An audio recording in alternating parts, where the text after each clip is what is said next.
My wife spent months sleeping with her CEO in mountain resorts while secretly helping him hide millions through offshore shell accounts.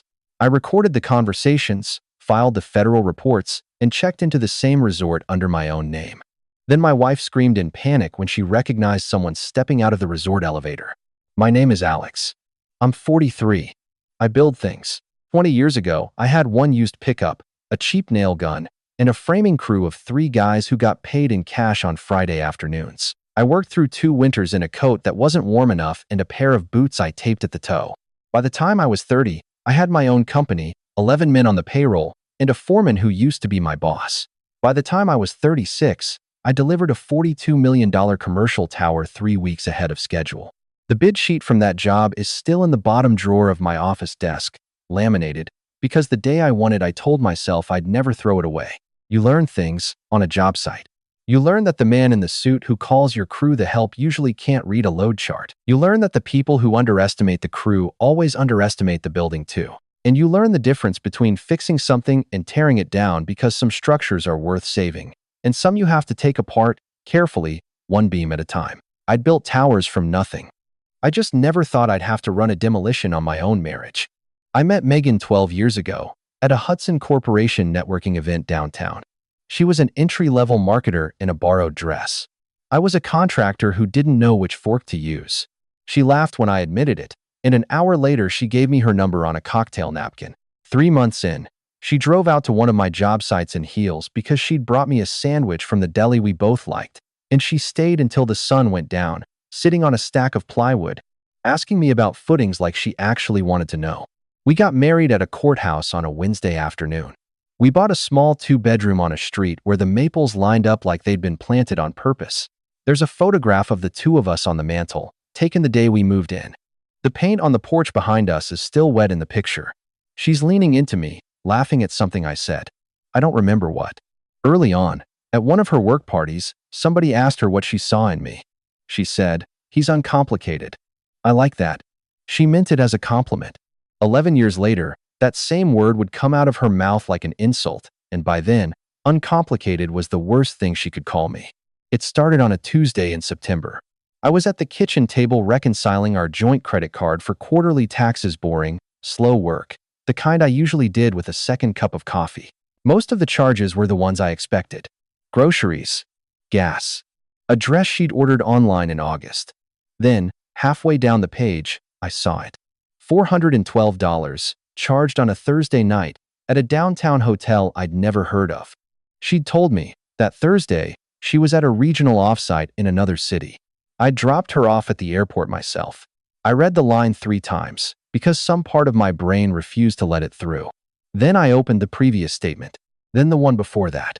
3 months, 4 different hotels, all Thursdays. Every single one on a night she'd told me she was somewhere else. I didn't confront her. Not yet. I opened a new folder on my desktop and named it with one letter, H. I dragged the PDFs in, one by one, and saved the folder twice, once on the laptop, once on a flash drive in my office drawer.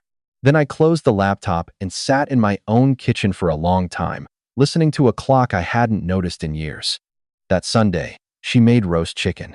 She only ever made roast chicken when she felt guilty about something. I waited until we were halfway through dinner.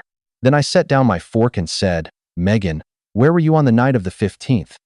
Really?" She didn't blink. She took a sip of her wine, set the glass down carefully, and said, "Honestly, Alex, where I went isn't your business anymore." I didn't answer. I picked up my plate, walked it to the sink, and rinsed it. I wiped the counter. I put the chicken in a container. I did not raise my voice. I did not ask again. Somewhere between the sink and the refrigerator, I stopped being her husband in any way that mattered. From that moment on, I was something else. I was her contractor. And contractors don't argue. They take measurements. 3 days later, I tried one more time. I named the hotel. I named the date. I asked her, evenly, if there was anything she wanted to tell me before I went looking on my own. She set down the mug she was holding and gave me the same look she used to give clients who didn't understand a marketing deck. "Alex," she said, "you sound exactly like your mother used to sound about your father. It's the same paranoia, the same insecurity. Maybe you should talk to somebody. I'm serious. This isn't healthy." I didn't answer her. I went out to my truck, drove 20 minutes across town, and parked in the lot of a small medical office building I'd finished 4 years earlier. The odometer read 147,211 miles. I sat there for 38 minutes. I did not cry. I did not call anyone. I watched the building stand there, doing exactly what I'd built it to do, and I thought about the difference between a structure that holds and a structure that hides what's rotting inside it. When I drove home, I stopped at a stationery store and bought a small black notebook and put it in the glove compartment. That night I called a licensed private investigator a friend of mine had used during his own divorce.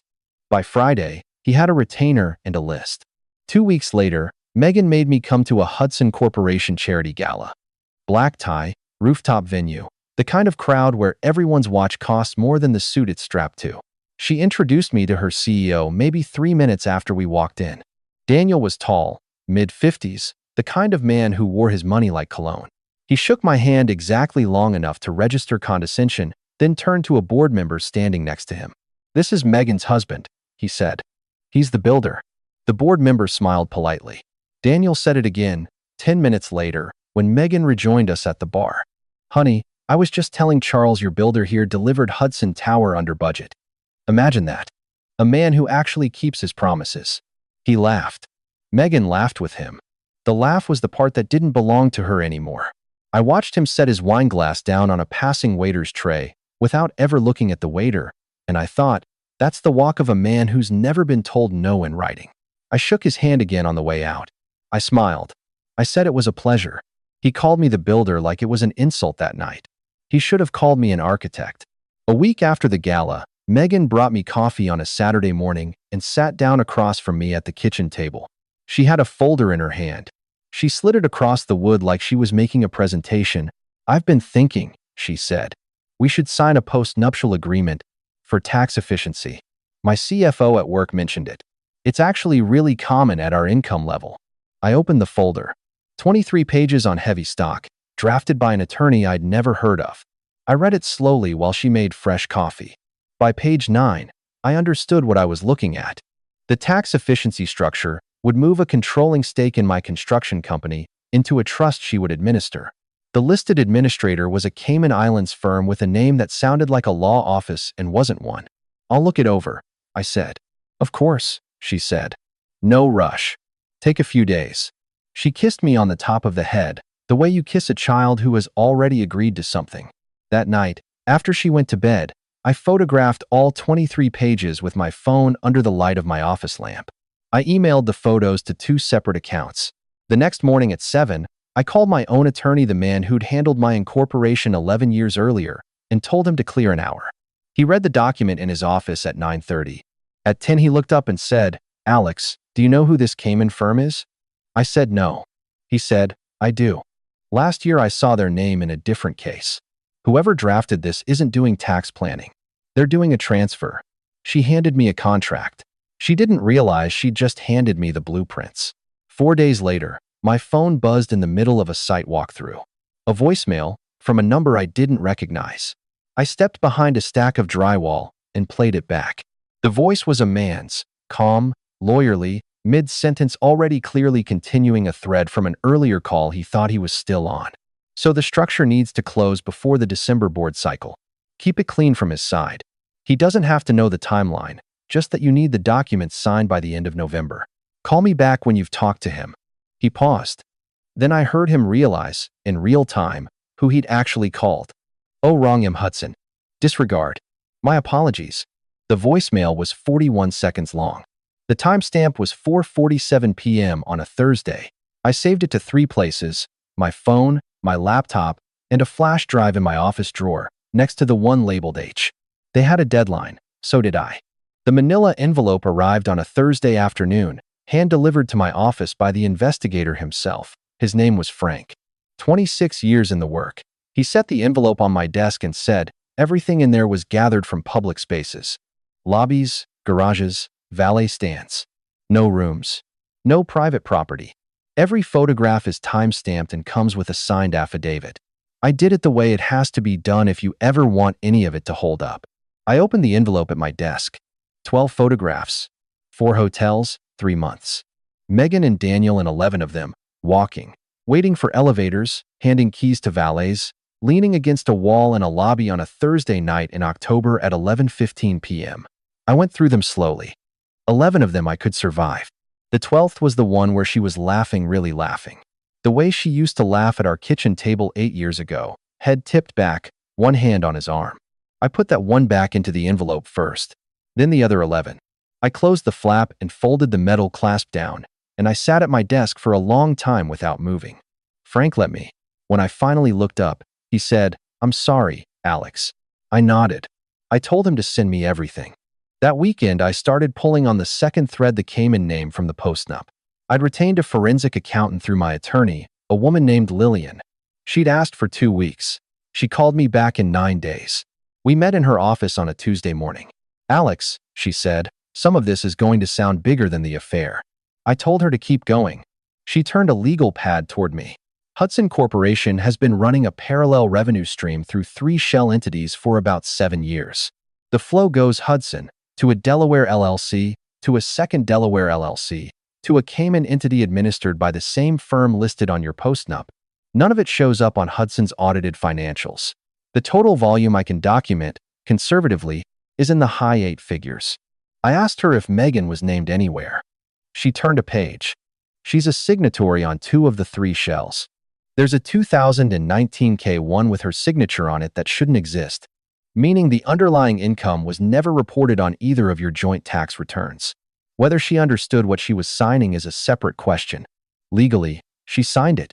I didn't say anything for a minute. Lillian waited. Then I asked her what kind of authority handled something like this.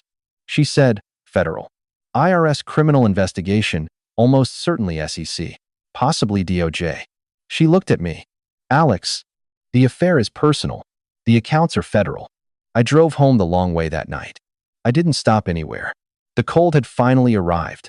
Not anger, not heat, just clarity, the kind you get when a load finally seats and the structure goes quiet.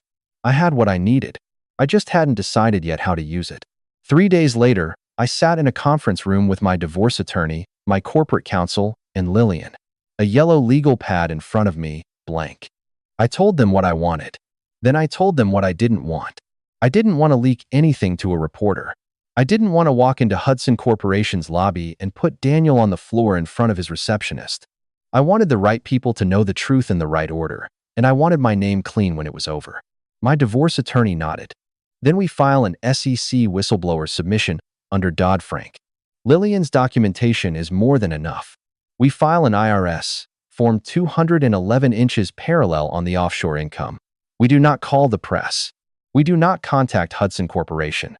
We also file for a temporary restraining order on joint asset movement the same common week that freezes Megan's ability to execute the postnup. Then we serve divorce papers the morning your filings go public. I picked up the legal pad and wrote 3 columns at the top. What's mine? What's ours? What's theirs? I drew a line under each. I said, build me each column. I want to know what I walk out with, what gets split, and what gets seized. Lillian smiled for the first time that week. I can do that. I drove home that night and cooked dinner. Megan was at yoga. I set 2 places, the way I'd done 1,000 times before. When she came in at 9, I asked her how class had been. She said it was great. We ate at the kitchen table. That conversation was the first one I recorded. I'd checked the law twice with my attorney. Our state was single-party consent. I could lawfully record any conversation I was a part of in my own home without telling her. I didn't edit anything. I didn't splice anything. I just put my phone face down on the counter and let it run. You can hear the refrigerator humming in the background of every file. Over the next 10 days, she said 2 things that mattered. The first was that she had earned a different kind of life. The second came on a Wednesday night, casually, while she was pouring herself a glass of wine. Daniel handled the Cayman side. I just signed where he told me. She said it the way you'd mentioned picking up dry cleaning. She thought she was talking to her husband. She was talking to a federal exhibit. That Saturday morning, Megan kissed me on the cheek at the front door and told me she was going to a wellness retreat 2 hours north. Phones off. No interruptions. She'd be back Sunday evening. I told her to have a good time. I watched her car pull out of the driveway, and then I went upstairs, packed a small overnight bag, got into my truck, and drove 3 hours up the mountain to Silver Peak Resort. I checked in under my own name. different floor from theirs. A small room facing west because the suite Daniel had booked was on the east side of the building.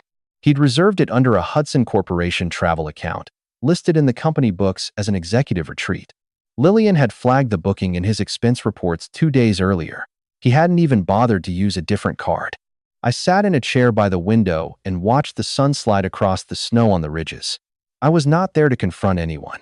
I was there to be present when the timeline I had set in motion 8 weeks earlier finally arrived. My attorney had told me the agencies coordinate their executions on Saturdays sometimes, because executives travel on weekends and devices travel with them. I had not asked for a date. I had simply provided an address. At 5:11 in the afternoon, a Suburban and 2 unmarked sedans pulled into the resort's main drive. I watched them from my window. 4 agents in plain coats. They walked into the lobby like people who had done this many times, and they did not raise their voices when they spoke to the front desk. The resort manager met them at the elevator with a master keycard in his hand. I stayed in my room for the next 90 minutes. I learned the rest later, from depositions. The agents knocked on the door of the East Side suite at 5:34. They identified themselves. They presented warrants, one from the IRS Criminal Investigation Division for documents and devices, one from the SEC. Daniel opened the door in a hotel robe. Megan was behind him on the balcony in a white sweater, holding a glass of champagne. She dropped the glass when she saw the badges. It hit the tile and didn't break.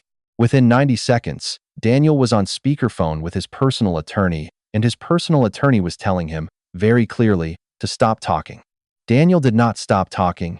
He told the lead agent, with both hands raised in front of him, that he wanted to be cooperative. He told her he was not the architect of any of the Cayman structures.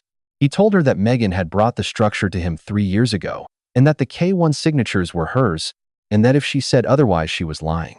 He said it in front of 2 federal agents, the resort manager, and a hot mic on his own attorney's call. Megan, white-faced, said he was a liar. She said it twice.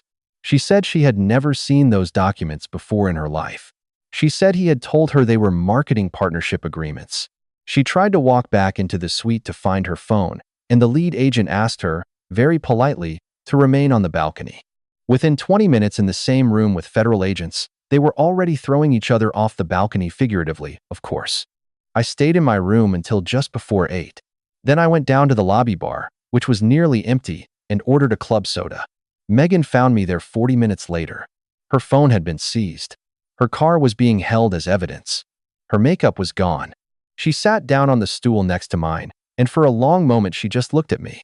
"Alex," she said, "what did you do?" I took a sip of my club soda. I set it back down on the cocktail napkin. I did not look at her face. "I did exactly what you asked," I said. "I minded my own business. My marriage. My joint accounts. My name on the tax filings you'd been hiding from me. You said where you went wasn't my business. So I made sure it was theirs." She started to say something. I didn't let her finish. "There are 3 federal agents upstairs holding a warrant with your signature on it. That's the only conversation that matters right now. You should call a lawyer who isn't his." I paid my tab in cash. 320s on the bar. I tipped the bartender $10. I walked out into the cold mountain air and drove home through the dark while she stood in the lobby and watched me leave. The indictments were unsealed on a Tuesday 3 weeks later. By then, my divorce attorney had filed our petition the morning the federal action went public. The temporary restraining order had locked down every joint account, and Hudson Corporation's board had voted unanimously to remove Daniel as CEO. The charges, when they came, were heavy: federal tax evasion, securities fraud, conspiracy, wire fraud, across the Cayman transfers. Daniel and Megan were charged jointly on 6 counts, separately on 4 more. Their attorneys started pointing at each other in filings before the ink was dry. Daniel's team filed first, arguing Megan had been the originator of the structure. Megan's team filed back inside 72 hours, attaching 20 pages of text messages in which Daniel had walked her through which documents to sign and where. The prenup I'd signed 12 years earlier, the one Megan had laughed at as blue-collar paranoia the week before our wedding, held in court the way a foundation holds when the building above it is being torn down. I walked out of the divorce with my company, my house, and my name. She walked out with a public defender's number and a court date. Lillian sent me one line from a deposition transcript 6 months later. It was something Megan had said about me, under oath, when the prosecutor asked her why she hadn't suspected I knew. The transcript read, "He just kept building. We didn't notice." I read it twice. Then I closed the file and put my phone on the counter. They had built an empire of lies. I had just made sure the inspectors finally showed up. That spring, I bought 20 acres about an hour outside the city. Quiet road. South-facing slope. A creek along the back of the property. I broke ground on a small house in April, and I worked it myself on weekends with two of the same guys who'd been on my crew 20 years ago. One Saturday in May, I walked the framed-out shell alone. The smell of fresh-cut pine. The sound of nothing but wind in the trees. I bent down on the subfloor and picked up a single 16-penny nail somebody had dropped, and I put it in my pocket. They had called it a marriage. I had called it a structure. And when the structure failed, I did what I always do. I cleared the site, and I started over with cold precision and nothing left to lie about.